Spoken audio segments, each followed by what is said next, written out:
Connect FM ਦੇ evening news bulletin 'ਚ ਤੁਹਾਡਾ ਸਵਾਗਤ ਹੈ। ਸਭ ਤੋਂ ਪਹਿਲਾਂ ਮੁੱਖ ਖਬਰਾਂ।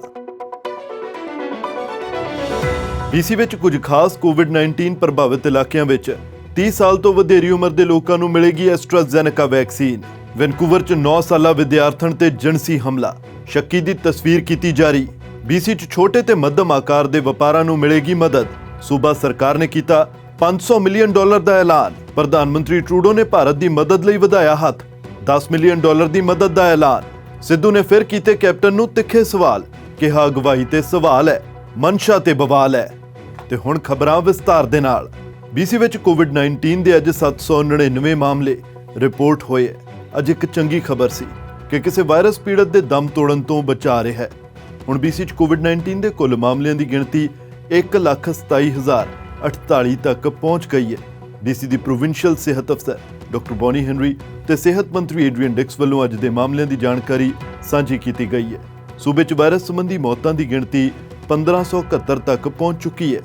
BC 'ਚ ਵਾਇਰਸ ਸੰਬੰਧੀ ਐਕਟਿਵ ਮਾਮਲੇ 8,099 ਤੱਕ ਪਹੁੰਚ ਗਏ ਹੈ। ਕੁੱਲ 500 ਲੋਕ ਹਸਪਤਾਲ 'ਚ ਦਾਖਲ ਹੈ ਤੇ ਇਸ 'ਚ 164 ਨੂੰ ICU 'ਚ ਰੱਖਿਆ ਗਿਆ ਹੈ। BC 'ਚ ਕੋਵਿਡ-19 ਸੰਬੰਧੀ 16,71,128 ਵੈਕਸੀਨ ਖੁਰਾਕਾਂ ਪ੍ਰਦਾਨ ਹੋ ਚੁੱਕੀਆਂ। ਸਿਹਤ ਅਧਿਕਾਰੀਆਂ ਦਾ ਕਹਿਣਾ ਹੈ ਕਿ ਸੂਬੇ 'ਚ ਕੁਝ ਖਾਸ ਇਲਾਕਿਆਂ ਵਿੱਚ ਹੁਣ ਕੋਵਿਡ-19 ਤੋਂ ਬਚਾਅ ਲਈ ਐਸਟਰਾਜ਼ੈਨੇਕਾ ਵੈਕਸੀਨ ਦੀਆਂ ਖੁਰਾਕਾਂ 30 ਸਾਲ ਤੋਂ ਵਧੇਰੀ ਉਮਰ ਦੇ ਲੋਕਾਂ ਨੂੰ ਪ੍ਰਦਾਨ ਕੀਤੀਆਂ ਜਾਣੀਆਂ ਸ਼ੁਰੂ ਕੀਤੀਆਂ ਜਾ ਰਹੀਆਂ। ਅੱਜ ਸਰੀ ਅਤੇ ਕੁਕਟਲਮ 'ਚ 2 ਡ੍ਰੌਪ ਇਨ ਕਲੀਨਿਕ ਵੀ ਜਾਰੀ ਰਹੇ, ਜਿੱਥੇ ਦੁਪਹਿਰ 12:30 ਵਜੇ ਤੋਂ ਸ਼ਾਮ 7 ਵਜੇ ਤੱਕ ਵੈਕਸੀਨ ਖੁਰਾਕਾਂ ਪ੍ਰਦਾਨ ਕੀਤੀਆਂ ਗਈਆਂ। ਵੈਨਕੂਵਰ ਪੁਲਿਸ ਵੱਲੋਂ ਇੱਕ ਲੋਕਲ ਆਰਟ ਇੰਸਟ੍ਰਕਟਰ ਖਿਲਾਫ ਦੋਸ਼ਾਂ ਦਾ ਐਲਾਨ ਕੀਤਾ ਗਿਆ ਅਤੇ ਸ਼ੱਕੀ ਦੀ ਤਸਵੀਰ ਵੀ ਜਾਰੀ ਕੀਤੀ ਗਈ ਹੈ। ਕਥਿਤ ਤੌਰ ਤੇ ਇਸ ਵਿਅਕਤੀ ਨੇ ਬੀਤੇ ਮਹੀਨੇ ਇੱਕ 9 ਸਾਲਾ ਪੀੜਤ ਤੇ ਜਿਣਸੀ ਹਮਲਾ ਕਰ ਦਿੱਤਾ ਸੀ।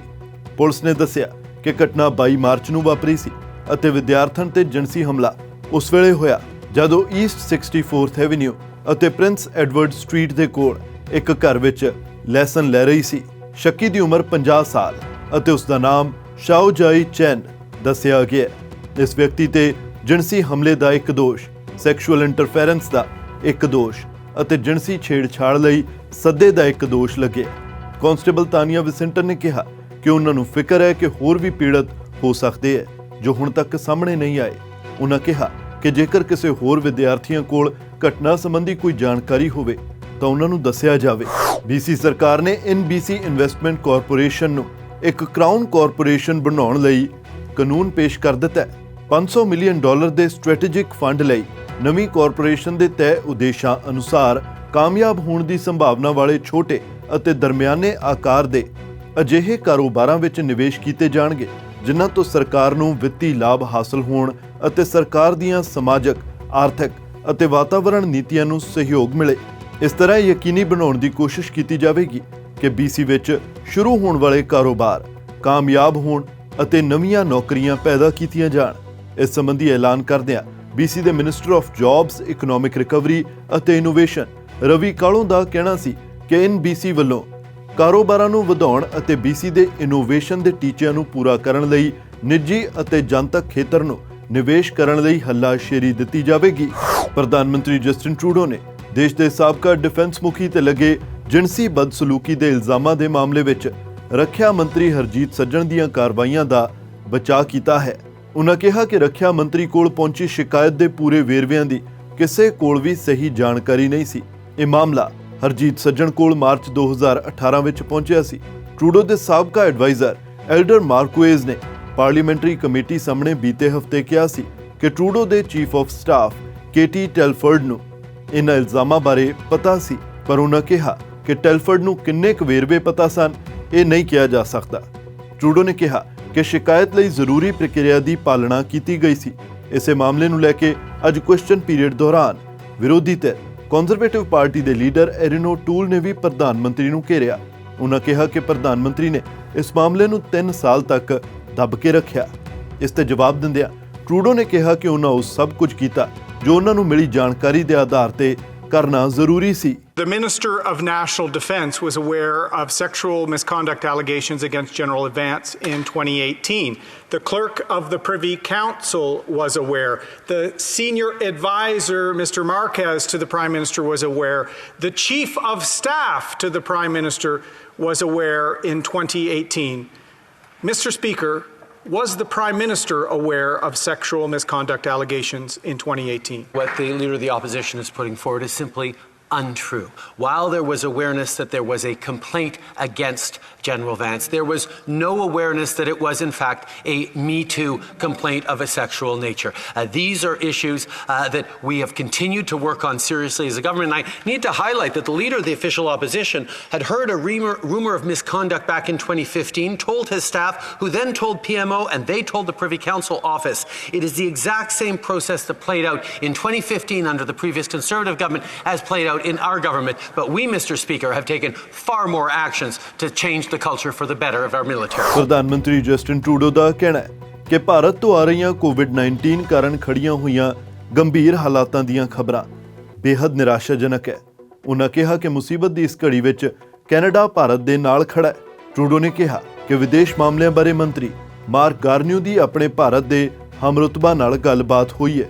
ਟਰੂਡੋ ਨੇ ਦੱਸਿਆ ਕਿ ਭਾਰਤੀ ਰੈੱਡ ਕਰਾਸ ਨੂੰ ਕੈਨੇਡੀਅਨ ਰੈੱਡ ਕਰਾਸ ਰਾਹੀਂ ਮਦਦ ਲਈ $10 ਮਿਲੀਅਨ ਦੀ ਰਾਸ਼ੀ ਪ੍ਰਦਾਨ ਕੀਤੀ ਜਾ ਰਹੀ ਹੈ। ਉਨ੍ਹਾਂ ਦੱਸਿਆ ਕਿ ਅੱਜ ਗਾਰਨਿਓ ਆਪਣੇ ਪਾਕਿਸਤਾਨ ਦੇ ਹਮਰੁਤਬਾ ਨਾਲ ਵੀ ਗੱਲਬਾਤ ਕਰਨਗੇ। ਉਨ੍ਹਾਂ ਕਿਹਾ ਕਿ ਭਾਰਤ ਦੀ ਸਥਿਤੀ ਬਾਰੇ ਕੈਨੇਡੀਅਨਸ ਚਿੰਤਤ ਹਨ।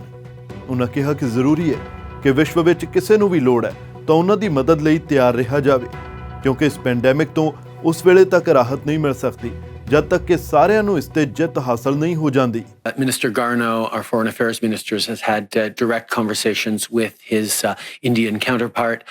We are there to support in any ways we can. And those conversations are very much ongoing. It's something that Canadians are extremely concerned about as we see the terrible and tragic images coming out of India. We know that we need to be there for our friends, and indeed we need to be there for everyone around the world, because we don't get through this pandemic anywhere until we get through it everywhere. Quebec ਦੇ ਵਿੱਚ ਇੱਕ 54 ਸਾਲਾ ਔਰਤ ਦੀ ਮੌਤ ਹੋ ਗਈ ਹੈ। ਇਸ ਔਰਤ ਨੇ ਆਕਸਫੋਰਡ ਐਸਟਰਾਜ਼ੈਨੇਕਾ ਵੈਕਸੀਨ ਹਾਸਲ ਕਰਨ ਤੋਂ ਬਾਅਦ ਬਲੱਡ ਕਲੌਟ ਸਥਾਪਿਤ ਕਰ ਲਏ ਸਨ। ਸੂਬੇ ਦੇ ਪਬਲਿਕ ਹੈਲਥ ਡਾਇਰੈਕਟਰ ਦਾ ਕਹਿਣਾ ਹੈ ਕਿ ਅਧਿਕਾਰੀਆਂ ਨੂੰ ਸ਼ੁਰੂ ਤੋਂ ਹੀ ਪਤਾ ਸੀ ਕਿ ਵੈਕਸੀਨ ਸੰਬੰਧੀ ਅਜਿਹੀ ਨਵੇਕਲੀ ਪਰਿਸਥਿਤੀ ਦਾ ਸਾਹਮਣਾ ਕਰਨਾ ਪੈ ਸਕਦਾ ਹੈ। ਡਾਕਟਰ ਹੋਰਾਸੀਓ ਅਰੂਡਾ ਦਾ ਕਹਿਣਾ ਸੀ ਕਿ ਕੋਵਿਡ-19 ਵੈਕਸੀਨ ਦੇ ਲਾਭ ਇਸ ਨਾਲ ਸੰਬੰਧਿਤ ਕਿਸੇ ਖਤਰੇ ਤੋਂ ਕਿਤੇ ਵੱਧ ਹਨ।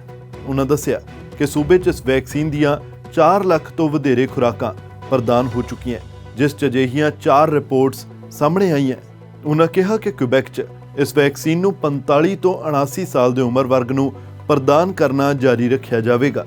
ਕਿਊਬੈਕ ਤੋਂ ਸਿਹਤ ਮੰਤਰੀ ਕ੍ਰਿਸਟੀਅਨ ਡੁਬੇ ਦਾ ਕਹਿਣਾ ਹੈ ਕਿ ਵੈਕਸੀਨ ਸੰਬੰਧੀ ਕੋਈ ਵੀ ਮੌਤ ਬੇहद ਦੁਖਦਾਈ ਹੈ, ਪਰ ਉਹਨਾਂ ਕਿਹਾ ਕਿ ਅਜਿਹੇ ਨਵੇਕਲੇ ਕੰਪਲਿਕੇਸ਼ਨਸ ਦੀ ਸੰਭਾਵਨਾ ਨੂੰ ਰੱਦ ਨਹੀਂ ਕੀਤਾ ਜਾ ਸਕਦਾ। ਪੰਜਾਬ ਸਰਕਾਰ ਵਿੱਚ ਸਾਬਕਾ ਮੰਤਰੀ ਨਵਜੋਤ ਸਿੰਘ ਸਿੱਧੂ ਨੇ ਮੁੱਖ ਮੰਤਰੀ ਕੈਪਟਨ ਅਮਰਿੰਦਰ ਸਿੰਘ ਦੇ ਤਿੱਖੇ ਸਵਾਲਾਂ ਦਾ ਜਵਾਬ ਸੋਸ਼ਲ ਮੀਡੀਆ ਤੇ ਦਿੱਤਾ ਹੈ।